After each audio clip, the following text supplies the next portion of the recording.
Nakinabang sa higit 465,000 pesos na livelihood assistance ng OWA 12 ang 50 mga benepisyaryo ng kanilang Balik Pinas, Balikan ang Buhay o BPBH Program at Welfare Assistance Program OWAP.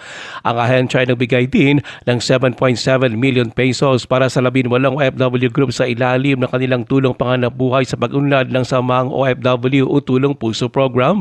Layo nito na mapabuti pa ang pamumuhay ng mga OFW sa pamamagitan ng pagbibigay sa kanila ng alternatibong kabuhayan.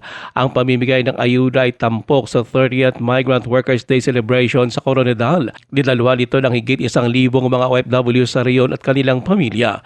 Ayon pa kay OWA 12 Regional Director Crisaline Caceres, ipinagdiriwang sa pagtitipon ang sakripisyo, pangarap, lakas at pag-asa ng dala ng mga OFW sa kanilang pamilya. Tayo po ay nagbibigay pugay at karangalan sa lahat po ng ating mga overseas Filipino workers, kasama na po ang kanilang pamilya.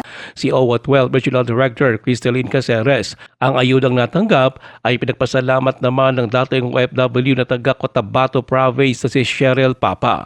Kami po sa Malagap Banisilan, OFW Association. Start na kami sa agri-vet nga supply po. Nag-start na kami, bali 3 months na ang amon na business. Karon po sa second tranche, isang tulong puso naging grant sa OWA. Tampok din sa selebrasyon ang 2025 Mardi Gras competition na nagpakita sa mga kultura, pamahalaan at bayanihan spirit sa reyon.